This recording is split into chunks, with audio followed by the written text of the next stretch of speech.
కావ్యని ఇంటికి తీసుకొచ్చి రాజ్కి దిమ్మ తిరిగే షాక్ ఇచ్చిన సుభాష్. షాక్లో రుద్రాని, రాహుల్. ఇంతకు ఏం జరిగింది? అసలు కావ్యని ఇంటికి తీసుకొచ్చి రాజ్కి దిమ్మ తిరిగే షాకు సుభాష్ ఇవ్వడం ఏంటి? మరి ఇంటికి రావడానికి కావ్య అంగీకరించిందా? అసలు ఏం జరిగిందనేది వీడియోలో చూసి తెలుసుకునేద్దాం.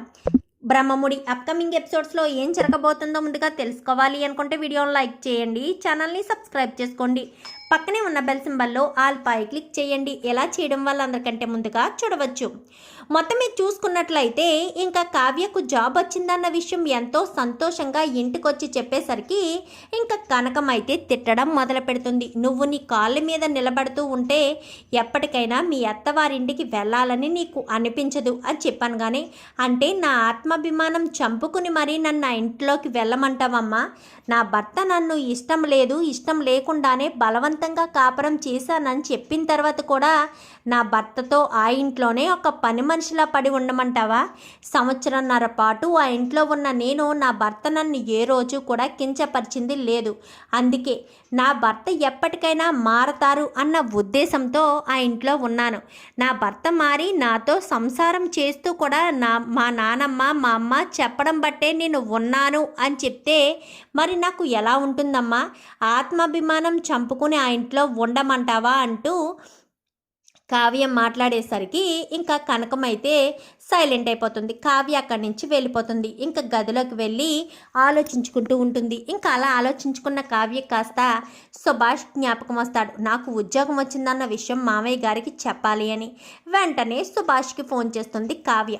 ఫోన్ చేయడంతో అమ్మ కావ్య చెప్పు అనగానే ఇలా పలానా కంపెనీలో నాకు డిజైనర్ పోస్ట్ వచ్చింది మామయ్య గారు అని చెప్పనేసరికి అది మన ప్రత్యర్థుల కంపెనీ కదమ్మా, ఆ కంపెనీలో జాబ్కి ఎలా ఒప్పుకున్నావు అని చెప్పనేసరికి అది చాలా చిన్న కంపెనీ మామయ్య గారు అని చెప్పాను. కానీ చిన్న కంపెనీ అని నిన్ను అలా నమ్మించారమ్మా, కానీ అసలు బ్రాంచ్ వేరే ఉంది. ఆ బ్రాంచ్కి సిస్టర్ కంపెనీయే ఇది. ఆ విషయం నీకు తెలియకుండా నిన్ను దాచిపెట్టి నిన్ను ఏమార్చారు. ముఖ్యంగా ఇంకొక విషయం ఏంటంటే మనకు కాంట్రాక్ట్ ఇచ్చేవారు కదా, ఆయన కాస్త ఆ సామంతో ఉన్నాడు కదా, వాళ్ళ అంటే మన ప్రత్యర్థి వాళ్ళకే కాంట్రాక్ట్ ఇచ్చాడంట. పైగా ఆ సామంతు ఎవరిని వేసుకుని తిరుగుతున్నాడు అనుకుంటున్నావు? ఆ అనామికే ప్లాన్ చేసి మరీ నిన్ను డిజైనర్గా ఆ కంపెనీలో పెట్టుంటుంది. ఒక్కసారి ఆలోచించు అని చెప్పనేసరికి అగ్రిమెంట్ ఏదైనా చేసావమ్మా అని చెప్పాను. కానీ లేదు మామయ్య గారు, రేపు చెయ్యాలి అని చెప్పనేసరికి అడ్వాన్స్ అనగానే అసలు ఏమీ లేదు మామయ్య గారు, కేవలం మాటలు మాత్రమే జరిగాయి అని చెప్పాను. కానీ మంచి పని చేసావు నాకు చెప్పి. మన కంపెనీని అడుగడుగున అవమానాలు చేస్తూ అనగతొక్కాలని చూసే కంపెనీయే సామంత్ కంపెనీ. ఆ కంపెనీలో ఉన్న సామంత్నే అనామిక పెళ్లి చేసుకోబోతుందంట అని చెప్పనేసరికి అలా ఎలా జరుగుతుంది మామయ్య గారు?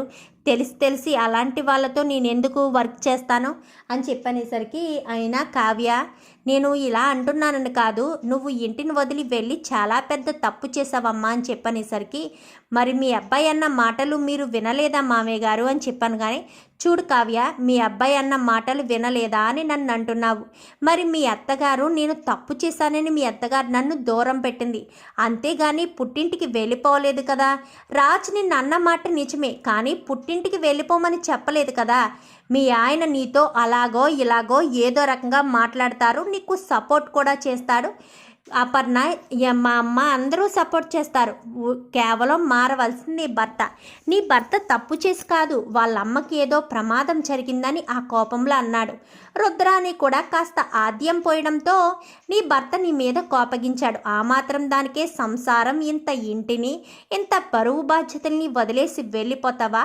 నువ్వే మార్చుకో నీ భర్తను నువ్వు మార్చుకోవడం మానేసి అలా ఇంటిని వదిలేసి మీ అత్తగారిని వదిలేసి వెళ్ళిపోతావా? అపర్ణ ఇంటికి వచ్చినప్పటి నుంచి కూడా సంతోషంగా లేదు తెలుసా. తన ఆరోగ్యం అస్సలు బాగోలేదు. తనకు మళ్ళీ హార్ట్ అటాక్ వస్తే తను మనకు దక్కే అవకాశం లేదు. మరి అలాంటి పరిస్థితిలో మీ అత్తగారిని చూసుకోవాల్సిన బాధ్యత నీది కాదా? నువ్వు వెళ్ళి పుట్టింట్లో కూర్చునుంటే ఇక్కడ రుద్రాని అనాల్సిన మాటలన్నీ అంటుంది. అపర్ణేమో ఆయాసపడుతుంది. అపర్ణకు బీపీ పెరిగితే మళ్ళీ ఇబ్బంది అవుతుందన్న విషయం నీకు తెలుసు కదా అని చెప్పినసరికి అంటే ఇప్పుడు నేను మీ అబ్బాయి అన్న మాటలు అనగానే చూడు కావ్య, మా అబ్బాయి అన్న మాటల్ని పట్టుకుని ఉంటావో లేక మా అబ్బాయిని మార్చుకునే ప్రయత్నం మళ్ళీ మొదలు పెడతావో నీ ఇష్టం అని చెప్పనేసరికి, సరే మామయ్య గారు నేను ఇప్పుడే బయలుదేరుతున్నాను కానీ నేను కారు పంపిస్తానని చెప్పనేసరికి, వద్దు మామయ్య గారు నేను ఆటోలో వచ్చేస్తానని చెప్పాను కానీ వెంటనే ఆ శుభవార్త కాస్త ఇందిరాదేవికి చెప్పేసరికి, ఏంటి సుభాష్ నువ్వు చెప్పేది నిజమా అని చెప్పాను కానీ, అవునమ్మా కావ్యతో నేను మాట్లాడాను, కావ్య వస్తుందని చెప్పనేసరికి నాకు చాలా సంతోషంగా ఉంది సుభాష్, ఈ విషయం అర్జెంటుగా అపర్ణకు చెప్తాను అనగానే, సరే అమ్మా అని ఇంకా అపర్ణకైతే చెప్తాడు. ఈలోపు ఆటో రానే వస్తుంది. కావ్య దిగి లోపలికి అడుగు పెట్టడానికి ఆలోచిస్తూ ఉండగా అపర్ణ అయితే, ఏంటి కావ్య అడుగు పెట్టాలా వద్దా అని ఆలోచిస్తున్నావా? ఇది నీ అత్తవారిల్లు, నిన్ను ఎవరాపుతారు? ఆపే వాళ్ళని నువ్వెలా వదిలేస్తావు? నేను నీ అత్తగారిగా నీకు ప్రతి ఒక్క దాంట్లో హక్కు అధికారం ఇస్తున్నాను.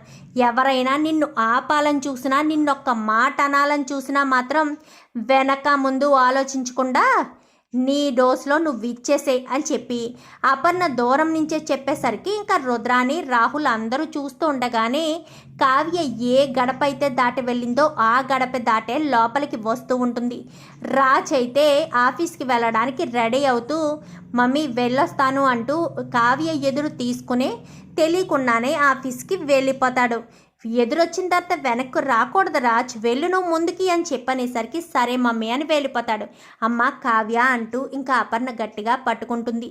ఏంటి అప్పుడే అయిపోయిందా? పుట్టింటికి వెళ్ళిన వెకేషన్ అని చెప్పాను కానీ, నేను పుట్టింటికి వెళ్ళిన వెకేషన్ అయిపోవచ్చు రుద్రాణి గారు, మీరు చచ్చే వరకు ఇంట్లోనే కదా పట్టుకుని గబ్బిలంలా వేలాడతారు అని చెప్పనేసరికి, కరెక్ట్గా చెప్పావు కావ్య, నువ్వు లేక మా అత్తగారికి తిన్న తిండి ఒంటికి పట్టడం లేదు, చూడు ఎలా అయిపోతుందో అని చెప్పనేసరికి, ఏ కావ్య అని చెప్పాను కానీ, రుద్రాని నోరు అదుపులో పెట్టుకుంటే చాలా బాగుంటుంది.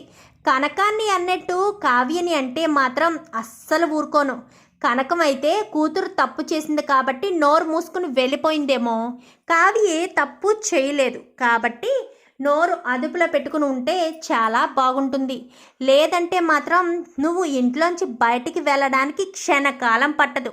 నా నిర్ణయాన్ని కాదు అని అడ్డుకునే వాళ్ళు కూడా ఇంట్లో ఎవరూ లేరు. నోరు అన్నీ కూడా అదుపులో పెట్టుకుని బ్రతికితే నువ్వు నీ కొడుకు క్షేమంగా ఇంట్లో ఉంటారు. లేదంటే మీ ఇద్దరు బయటికి పోవడానికి రెడీగా ఉండండి అని చెప్పనేసరికి అక్కడి నుంచి వెళ్ళిపోతారు. అమ్మ కావ్య అంటూ వచ్చేసరికి, ఉండండి అత్తయ్య మీకు జ్యూస్ తీసుకొస్తానని కానీ, చూడు కావ్య ఇలా రావడంతో తన డ్యూటీలో జాయిన్ అయిపోయిందని కానీ, ఏం అవసరం లేదు మేము చూసుకుంటాంలే అని కానీ, వద్దత్తయ్య ఇన్ని రోజులు మీకు వండి పెట్టలేదు, మీ ఆరోగ్యం దృష్టిలో పెట్టుకునైనా నేను రావాల్సింది అని చెప్పనేసరికి, అమ్మ కావ్య అని చెప్పాను కానీ, వచ్చేస్తాను మావయ్య గారు అని చెప్పనేసరికి, చెప్పింది నీకు గుర్తుంది కదా అని చెప్పాను కానీ, గుర్తుంది అని చెప్పనేసరికి, ఏంటి గుర్తుంది అని చెప్పాను కానీ, చెప్తాను అత్తయ్య, ఇక్కడ చెప్పడం కన్నా గదిలో చెప్పడం మంచిదని గదిలోకి తీసుకువెళ్ళి చెప్పేసరికి, మంచి పని చేశారు మీ మామయ్య గారు అని చెప్పి ఇంకా ఆపర్ణ అయితే అంటుంది. మొత్తానికైతే ఇంకా కావ్య ఇంట్లో అడుగు పెట్టడంతో రాజు ఆఫీస్కి వెళ్తాడే కానీ కింద మీద పడిపోతూ ఉంటాడు. ఈ కళావతి ఎలా వచ్చింది? ఎందుకు వచ్చింది కళావతి? మళ్ళీ కళావతి నా లైఫ్లోకి రావడం ఏంటి? జీవితంలో మళ్ళీ మీ ఇంటి గడప తొక్కనని చెప్పింది కదా, ఎందుకు వచ్చింది అనుకుంటూ ఉండేసరికి ఇంకా రాజ్ గదిలోనే కావ్య ఉంటుంది. ఏంటి గదిలోకి వచ్చావు అనగాని, ఇది నా గది, నా భర్త గది, నా భర్త గది నాది కాదా ఏంటని చెప్పాను కానీ, నీకు నాకు సంబంధం లేదన్నావు, నా ఇంట్లో అడుగు పెట్టనన్నావు అని చెప్పాను కానీ, అవును మీ ఇంట్లో కాబట్టి అడుగు పెట్టనన్నాను, ఇది మా మామయ్య గారు, మా అత్తయ్య గారు, మా నానమ్మ, మా అమ్మమ్మ, మా తాతయ్య వాళ్ళ ఇల్లు, అందుకనే వచ్చాను. ఆపడానికి మీకేం హక్కు ఉంది? మీకేం అధికారం ఉంది? హక్కు అధికారాలు మీకేమీ లేవు కదా. నేను ఇంట్లో ఉంటాను, ఉండి తీరతాను అంటూ ఇంకా కావ్య మాట్లాడేసరికి రాజ్కి ఏం మాట్లాడాలో అర్థం కాదు. మరుసటి రోజు ఉదయాన్నే కావ్య లేచి అందరికీ కాఫీ ఇస్తుంది, రాజ్కు తప్ప. ఏంటమ్మా అని చెప్పాను కానీ, నేను అవసరం లేదు, నాతో సంబంధం అవసరం లేదన్న వాళ్ళకి నేను సేవలు చేయవలసిన అవసరం ఏంటి అత్తయ్య అని చెప్పనేసరికి, కరెక్టే కదా కావ్య అని చెప్పంటారు. మరి నాకు కాఫీ కావాలి అంటే డబ్బులు పే చేసి తీసుకో, ఏ హోటల్కి వెళ్తే డబ్బులు కట్టే కదా తీసుకుంటావు, ఇంటి ఫుడ్ కావాలితే డబ్బులు కట్టి పే చేసుకో అని చెప్పనేసరికి, నేను డబ్బులు ఇవ్వాలా అని చెప్పాను కానీ, ఇవ్వాల్సిందే రాజ్, నీకు ఫుడ్ కావాలి అంటే ఖచ్చితంగా ఇవ్వాల్సిందే అని చెప్పనేసరికి సరే మమ్మీ అని చెప్పి ఇంకా రాజు అయితే ఫుడ్కి అన్నీ కూడా ఇస్తూ ఉంటాడు. కావ్య ఎక్కడికప్పుడు ముప్పు తిప్పలు పెట్టి 3 చెరువుల నీళ్లు తాగిస్తూనే ఉంటుంది రాజుకైతే. ఇంకా రాజు ఏం చేయాలో అర్థం కాదు. ఇటు వీళ్ళ సపోర్టు వాళ్ళ సపోర్టు అందరి సపోర్టు ఉండడంతో మా అమ్మ ఇంట్లోకి తీసుకురావడం వల్ల ఈ కావ్య ఎలా రెచ్చిపోతుంది అని చెప్పి అనుకుంటూ ఉంటారు. అనుకునే ఉండేసరికి ఇంకా ఏం చేయాలో అర్థం కాదు. ఇంకా అనామిక అయితే కావ్యకు ఫోన్ చేస్తుంది. మీ మేడంకి చెప్పండి నేను మీ కంపెనీలో జాబ్ చేయనని అని చెప్పనేసరికి అదేంటి జాబ్ చేస్తానన్నారు కదా అని చెప్పాను, కానీ అది మీరు చిన్న కంపెనీ అని చెప్పారు కాబట్టి హెల్ప్ చేస్తానన్నాను. అయినా మీది చిన్న కంపెనీ కాదంట కదా, మా కంపెనీకి అగైనెస్ట్ కంపెనీ అన్న విషయం నాకు తెలిసింది. అయినా నాకు జాబ్ చేయవలసిన అవసరం లేదు. నేనేమి మీకు అగ్రిమెంట్ రాయలేదు, మీ దగ్గర అడ్వాన్స్ కూడా తీసుకోలేదు కాబట్టి నేను జాబ్ చేయను అంటూ కావ్య పెట్టేసరికి ఇదేంటిది, కావ్యకు ముందే తెలిసిపోయిందా ఏంటి, కావ్య దగ్గర నేను ఏం ప్లాన్లు వేసినా వర్కౌట్ కావడం లేదు అని చెప్పి ఇంకా అనామిక అయితే అనుకుంటుంటుంది. వెంటనే రుద్రానికి ఫోన్ చేసేసరికి కావ్య అక్కడికి వచ్చిందా ఆంటీ అనగానే వచ్చింది, మా అన్నయ్య ఏం చెప్పాడో తెలియదు కానీ ఇక్కడికే వచ్చిందమ్మా అని చెప్పనేసరికి అందుకే మా ఆఫీస్లో జాబ్ చేయనని చెప్పింది అని చెప్పనేసరికి అవునా ఇప్పుడు ఎలా మరి అని చెప్పాను, కానీ అదే ఆలోచిస్తున్నానంటీ, ఏం చేయాలా ఎలా చేయాలా అని అర్థం కావట్లేదు. కావ్య అగ్రిమెంట్స్ చేయలేదు, అలాగని దేని మీద సంతకం పెట్టలేదు, ఏమీ చేయలేదు, కావ్యని లాక్ చేయడానికి అడ్వాన్స్ కూడా తీసుకోలేదు అని చెప్పనేసరికి కావ్య చాలా తెలివైంది అని చెప్పి ఇంకా అందరూ కూడా అనుకుంటుంటారు. చూద్దాం మరి రాబోయే ఎపిసోడ్స్లో ఏం జరుగుతుందో. వీడియో నచ్చితే లైక్ చేయండి, ఛానల్ని సబ్స్క్రైబ్ చేసుకోండి, పక్కనే ఉన్న బెల్ సింబల్లో ఆల్ పై క్లిక్ చేయండి. ఇలా చేయడం వల్ల అందరికంటే ముందుగా చూడవచ్చు.